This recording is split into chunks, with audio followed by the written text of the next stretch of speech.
Good afternoon students. Good afternoon ma'am. आज का हमारा टॉपिक है वैश्वीकरण के कारण। तो हम सबसे पहले तो यही देखेंगे कि वैश्वीकरण होता क्या है। अर्थ है इसका। देखो, जब शीत युद्ध चल रहा था, दो महाशक्तियाँ थी। 1991 में सोवियत संघ टूट गया। सोवियत संघ क्यों टूटा था? क्योंकि लोगों के साथ वहाँ तानाशाही ज़्यादा की जाती थी यूरोप की तरफ, और पूंजीवाद जो था, पूंजी गुट था, जो पूंजीवादी गुट, उसने समाजवादी उदारवादी प्रक्रिया बना रखी थी। तो उसी के देखा देखी फिर दूसरे देशों में भी यही होने लग गया कि हमें भी अधिकार चाहिए। तो सबसे पहले क्या था कि 1991 से पहले लाइसेंस प्रणाली ज़्यादा स्ट्रिक्ट थी। लोगों को निवेश करने का, उद्योग फैक्ट्री लगाने का, कंपनी लगाने का अधिकार नहीं था, ना ही बाजार था। एक देश दूसरे देश में व्यापार नहीं कर सकता था, अपना माल नहीं बेच सकता था, काफ़ी ज़्यादा बंदिशें थी। तो 1991 में खुले द्वार की नीति आई थी, जिस या वैश्वीकरण हुआ था कि पूरा विश्व एक ग्राम का रूप ले लिया था। जैसे एक गांव में हम कोई बंदिश नहीं होती ना, इधर से उधर जाएं, कहीं कोई सामान दे के आए, कहीं से कोई ले, उसी प्रकार जिस तरह एक देश में भी हम कहीं भी किसी प्रकार की बंदिश नहीं होती, तो फिर पूरे विश्व में जहाँ की भी मंडी हमें पसंद आए, जहाँ भी हमें अपने माल की कीमत ज़्यादा लगे, वहाँ बेच सकते हैं। जहाँ से भी हमें चीज़ आसानी से मिल जाए, सस्ती मिल जाए, वहाँ से खरीद सकते हैं। तो वैश्वीकरण था कि पूरा विश्व एक गांव का रूप हो गया था। भी किसी प्रकार की जो बंदिशें थी वो सब हटा दी गई थी। हम दूसरे देशों के साथ व्यापार या लेन देन कर सकते थे, दूसरे देश हमारे साथ लेन देन कर सकते थे, व्यापार कर सकते थे। तो इसका कारण क्या रहा, क्यों करना पड़ा वैश्वीकरण है? तो इसका सबसे पहला कारण है संचार और सूचना क्रांति आ गई थी। ये टेलीफोन हो गया, इंटरनेट हो गया, तो हमें सूचना मिल जाती है कि किस देश में कौन सी चीज़ आसानी से खरीदी जा सकती है, वहाँ ज़्यादा मात्रा में है, कम कीमत पे मिल जाएगी, या वहाँ चीज़ को आसानी से महंगे दामों पर बेचा जा सकता है, वहाँ की मंडियाँ ज़्यादा भाव दे रही हैं। हमें किस चीज़ से पता चलता है? इंटरनेट पर। आजकल सब कुछ इंटरनेट पर है। सूचना देने के लिए फ़ोन हो गए, भी हम फ़ोन पर ही अपना जो व्यापार का लेन देन चला सकते हैं। हमें वहाँ भागने की भी ज़रूरत नहीं, ऑर्डर दे सकते हैं, माल हमारा आ जाता है, पेमेंट ऑनलाइन हो जाती है। तो सूचना और उद्योग क्रांति जब से आई संचार की, इस संचार की क्रांति के कारण लोग जो है एक दूसरे से मेल मिलाप करने लगे, विदेशों में जाने आने लगे, है ना। जल्दी जल्दी जाते रहते हैं ना लोग, वैसे भी तो घूमने भी जाएंगे तो वहाँ अपने बाजार से रिलेटेड, मतलब एक व्यक्ति को पूरे विश्व तो जोड़ दिया। ये भी इतनी ज़्यादा दूरी रही है नहीं, हम 2 दिन के गैप में, 1 दिन के गैप में, या कुछ घंटों के गैप में दूसरे देशों में पहुँच जाते हैं ना। संभव हो गया ना सूचना से और संचार से। तो पहले ये संभव नहीं था, है ना। जब तक संभव नहीं था तो हम एक दूसरे देशों से अटैच नहीं थे। अब अटैचमेंट बढ़ गई तो लोग अपनी संकीर्ण भावनाओं से ऊपर उठ कर बाहर की सोचने लग गए। देखो, पढ़ने के लिए भी जाने लग गए, वैसे भी रहने के लिए, नौकरी करने के लिए भी जाने लग गए, व्यापार करने के लिए भी जाने लग गए। तो वैश्वीकरण का सबसे पहला कारण तो क्या था कि सूचना और औद्योगिक क्रांति आ गई थी, मतलब, है ना, संचार क्रांति आ गई थी। तो दूसरा, शीत युद्ध का अंत। अभी मैंने बताया था कि शीत युद्ध चल रहा था 2 महाशक्तियों के बीच में, उसका अंत 1991 में हो गया था। सोवियत संघ का पतन हो गया था। पतन होते ही शीत युद्ध समाप्त हो गया, और जो 2 ध्रुवीय व्यवस्था थी वो एक ध्रुवीय व्यवस्था में बदल गई। अब तो केवल एक ही गुट है, अमेरिकी गुट, है ना, पूंजीवादी गुट है। तो अमेरिका ही विश्व की एकमात्र महाशक्ति बनकर रह गया, जिसपे चाहे जैसा चाहे कर सकता है ना, प्रतिबंध लगा सकता है, व्यापार कर सकता है। तो विश्व के अधिकांश राष्ट्रों ने लोकतंत्र के मूल्य को अंतिम तौर पर स्वीकार कर लिया। वहाँ लोकतंत्र था स्टार्टिंग से ही अमेरिका में, और उसी की देखा देखी यूरोप में क्रांति हुई थी। रूसी क्रांति हुई थी, फ्रांसीसी क्रांति हुई थी, उसी की देखा देखी चल रही थी। क्योंकि वहाँ 1776 में संविधान बन गया था अमेरिका में। 4 जुलाई 1776 को उन्होंने आज़ादी हासिल करके अपना संविधान बना लिया था। 1789 में संविधान आ गया था, आज़ाद हुआ था 4 जुलाई 1776 को। ये बातें हिस्ट्री की याद रखा करो। तो वहाँ के बाद उन्होंने शुरू से ही अपना मौलिक अधिकार भी अपने वहाँ से लिए, तो वहाँ लोकतंत्र था। तो लोकतंत्र के कारण ही ये सोवियत संघ टूटा था कि हमें भी लोकतंत्र चाहिए। तो लोगों ने क्रांतियाँ कर दी। 15 गणराज्य थे जो नए नए देश बन गए, लाओस, कंबोडिया, तजाकिस्तान, उज्बेकिस्तान, या जितने भी तान है ना, सारे ये उसी साइड है, वह सारे बन गए थे। तो वैश्वीकरण की प्रक्रिया को बल मिला था लोकतंत्र के कारण, 1991 के बाद। अगर सोवियत संघ ना टूटता ना तो शायद वो वहीं के लोग वहीं व्यापार करते रहते और हम इधर करते रहते, हमें आने जाने का वो मौका ही नहीं देते। तो टूट गया, सब देश आज़ाद हो गए, तो दूसरे देशों के साथ संबंध स्थापित करने शुरू कर दिए उन्होंने, आना जाना शुरू कर दिया, व्यापार करना शुरू कर दिया, है ना। माल इधर से उधर जाने लग गया, व्यापार होने लग गया। फिर पूर्व सोवियत संघ का पतन, वो सेम है, ये ऊपर वाला हेडिंग भी यही था। शीत युद्ध का अंत तो होया था, पतन के बाद ही तो था। 1991 में पतन हुआ था सोवियत संघ का, तो उसके पतन के बाद अनेक नई प्रवृत्तियों ने जन्म ले लिया था, क्योंकि वो बहुत ही ज़्यादा मतलब जो उस टाइम की प्रवृत्तियाँ प्रचलित थी ना, वो तानाशाही प्रवृत्ति थी वहाँ की। लोगों को ज़्यादा बोलने नहीं दिया जाता था, व्यापार करने नहीं दिया जाता था, एक उनकी खुद की अपनी करेंसी थी, उसी में व्यापार लेन देन होता था, दूसरे देशों के साथ अटैचमेंट नहीं होने देते थे। तो सब समस्याएं उनकी खत्म होगी। तो अब लोग जो है आर्थिक, राजनीतिक और नस्लीय समस्याओं के कारण संयुक्त राज्य अमेरिका और पश्चिमी देशों पर निर्भर होना पड़ गया। फिर वो तो टूट गया, फिर तो उन सब देशों को अपनी अपने देशों की पड़गी, दूसरे देशों की तो मदद कहाँ करेंगी। जो उस गुट में शामिल थे ना, फिर उनको क्या दिखा, एक अमेरिका ही दिखा, पश्चिमी गुट की तरफ तो भागना पड़ा ना उन्हें। तो इस कारण भी जो सोवियत संघ टूटा था, उसके कारण भी वैश्वीकरण की प्रवृत्ति को बल मिला। नेक्स्ट है पूर्वी यूरोप में साम्यवाद का अंत। बात वही आ रही है, कारण सारा यही है। 1991 के शीत युद्ध के पतन के चारों तरफ घूम रहा प्रश्न हमारा, क्योंकि पूर्वी यूरोप में साम्यवाद का पतन 1991 में जो ये टूटा था।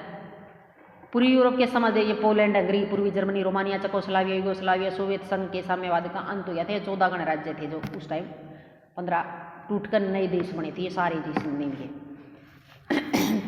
1 फरवरी 1990 तक सोवियत संसद ने मार्क्सवाद के एक मूल्य सिद्धांत का विरोध करते हुए घोषणा की कि उत्पादन के साधनों पर निजी अधिकार और निजी संपत्ति का अस्तित्व देश के आर्थिक विकास की विद्यमान स्थिति के विरुद्ध नहीं है। पहले निजीकरण नहीं था, सारा राष्ट्रीयकरण था, वहाँ सरकार के अंडर में था, जो कुछ भी उद्योग फैक्ट्री चल रहा था, कंपनी चल रही थी।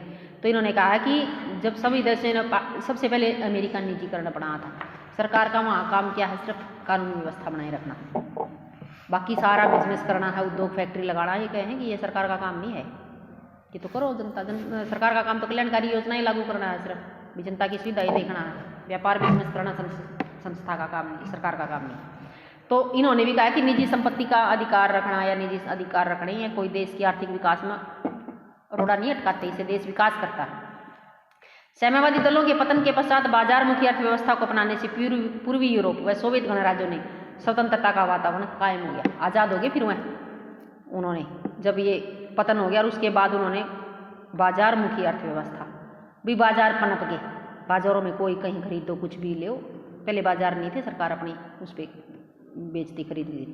अब उदार पूंजी व्यवस्था से मुकाबला करने की विचारधारा पर आधारित शक्ति संपन्न गुटों का अस्तित्व समाप्त हो गया था।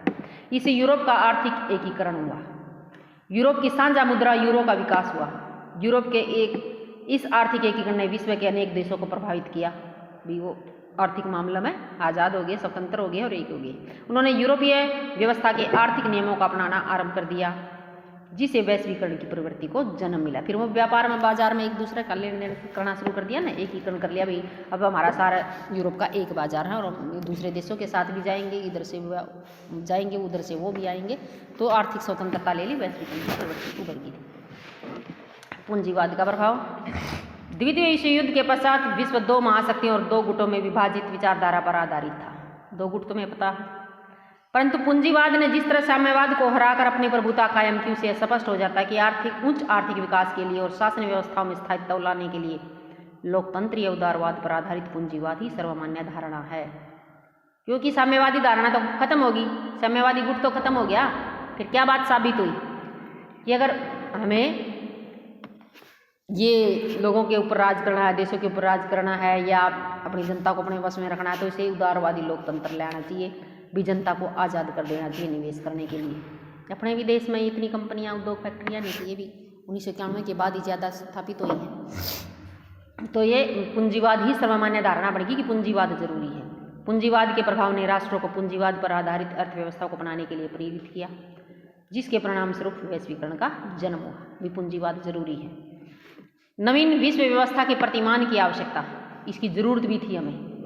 वैश्वीकरण, शीत युद्ध की समाप्ति के होने से उसके साथ ही पुरानी विश्व व्यवस्था भी नष्ट हो गई, परंतु समस्याएं वैसी की वैसी बनी रही। ऐसी समस्याओं के हल के लिए एक ऐसे विश्व संरचना के मॉडल की आवश्यकता थी जो कि भविष्य में युद्धों को रोक सके, शांति की स्थापना कर सके और राष्ट्रों के विवादों को शांतिपूर्ण ढंग से हल करने के लिए प्रेरित करें, गरीबी को दूर कर सके, पर्यावरण को संतुलित रख सके, अंतर्राष्ट्रीय मानवाधिकारों की अवहेलना को रोक सके तथा अंतर्राष्ट्रीय आतंकवाद को समाप्त कर सके और इन समस्त समस्याओं को दूर करने के लिए जिस नए विश्व के संरचना के मॉडल को विकल्प माना उसे भूमंडलीकरण या वैश्वीकरण का नाम दिया। देखो समस्याएं तो खट सब, महंगाई होगी, आतंकवाद हो गया, पर्यावरण का हो गया, युद्ध को रोकना हो गया, शांति स्थापित करना हो गया, किसी एक देश की समस्या तो है नहीं, सभी विश्व के देशों की, समस्त विश्व की समस्या है। और समस्त विश्व के लोग जब तक एक दूसरे के नज़दीक नहीं आएंगे तो इन समस्याओं पर भी विचार नहीं होगा। जब वो व्यापार के माध्यम से इकट्ठे हुए, चाहे एक मंच पर गए, तो व्यापार के साथ साथ उन्होंने अपनी साझी जो समस्याएं थी विश्व की, उन पर भी विचार विमर्श करना आरंभ कर दिया, उन पर भी सम्मेलन करने आरंभ कर दिए। भी इनके बारे में भी तो सोचो, अब कहीं भी कोई भी सम्मेलन चल रहा है वहाँ आतंकवाद का मुद्दा उठा देते हैं या पर्यावरण की समस्या का मुद्दा उठा देते हैं, या उस टाइम तो मेन युद्धों को रोकना ही सबसे बड़ी समस्या ही थी। तो उन सब को हल करने में भी हमारा जो है ये वैश्वीकरण कामयाब हुआ। भी उसके बाद देखो तुमने वैश्विक पर्यावरण का पढ़ा था, कितने सम्मेलन हुए हैं ना, कितनी बार कितनी योजनाएं पढ़ी थी, वो पूरा हमने एडिंग पढ़े थे, जो पर्यावरण को रखने के लिए अंतर्राष्ट्रीय स्तर पर क्या क्या अब तक मतलब कदम उठाए गए हैं, वो सारे कदम उठाए हैं ना पर्यावरण के लिए। इसी तरह आतंकवाद को रोकने के लिए भी उठाए गए हैं। तो ये सब कैसे संभव हुआ? वैश्वीकरण के कारण। वैश्वीकरण ने लोगों को एक दूसरे के नज़दीक लगा दिया, और नज़दीक एक दूसरे का टच में रहे तो हर प्रकार की समस्या पर उनको अपने विचार का आदान प्रदान हुआ, संस्कृतियों का आदान प्रदान हुआ, तो इसका बेनिफिट है। साम्राज्यवाद विरोधी वैश्वीकरण की प्रक्रिया के प्रवर्तक अमेरिकी विचारक हैं। अमेरिका से मिली है हमें वैश्वीकरण की ज़्यादा, क्योंकि वही पूंजीवाद था, वही लोकतंत्र उदारवाद था, जो कि साम्राज्यवाद को एक बुरा शब्द मानते हैं। उनका मत है कि तृतीय विश्व के विकास के लिए साम्राज्यवाद की नीति ठीक नहीं है। साम्राज्यवाद समझते हो ना, एक देश को कब्जे में करना दूसरे देश के द्वारा, जैसे आप ब्रिटेन वालों ने हमें कर रखा था, तब उनके साम्राज्यवाद था उनका, जब अपने साम्राज्य का प्रसार करना। जैसे राज्य महाराजाओं का यही प्रवृत्ति होती थी ना, भी अपनी सीमाओं को बढ़ाते रहो, उसको राज्य को कब्जे में कराया, फिर दूसरा राज्य पर चले गए, फिर उसको कब्जे में, वो साम्राज्यवाद होता है, भी अपने साम्राज्य को बढ़ा रहे हैं। तो ये उसके विरुद्ध था अमेरिकी, क्योंकि साम्राज्यवाद की शोषणकारी प्रवृत्ति ने उसके नाम को बदनाम किया है। क्यों साम्राज्यवाद होगा? जैसे ब्रिटेन ने अपने साथ शोषण किया है ना, हमारे अनुसानी करके गए। तृतीय विश्व के विकास के लिए साम्राज्यवाद नहीं अपितु वैश्वीकरण की आवश्यकता है। भाई एक दूसरे का कब्जा करके तो शोषण कराएंगे, लेकिन एक दूसरे के साथ व्यापार करके सबके विकास का महत्व बढ़ेगा ना। भी हम कुछ व्यापार कर रहे हैं किसी देश के साथ, उसमें अपना राष्ट्रीय हित तो देखते हैं, अपना बेनिफिट होगा तभी करेंगे ना। तो वैश्वीकरण जरूरी था और साम्राज्यवादी विरोधी बनाना था इसको। भाई साम्राज्यवाद जब ही खत्म होगा जब वैश्वीकरण बन पाएगा। चाहे वैश्वीकरण के अनेकों कारण वर्णित किए गए हैं, परंतु वास्तव में वैश्वीकरण 1990 के पश्चात परिवर्तित हुई परिस्थितियों का परिणाम है। जब सोवियत संघ टूटा है ना, दूसरा गुट, उसका ही परिणाम था कि वैश्वीकरण पनपा है। यह एक ऐसी प्रक्रिया जो सारे क्षेत्रों में 1990 के बाद लगातार चल रही है। अपने भी 24 जुलाई 1991 में लागू हो गई थी अपना वैश्वीकरण, और इन परिवर्तियों की ओर परिवर्तनों की ओर संकेत करती है, जो कि हमें विश्व राजनीति में देखने को मिलते हैं। चाहे यह परिवर्तन जीवन के प्रत्येक क्षेत्र में हो रहे हैं, लेकिन आर्थिक क्षेत्र में परिवर्तनों पर ज़्यादा ध्यान केंद्रित किया गया है। आज का यही कराएंगे, बाकी कल कराओ।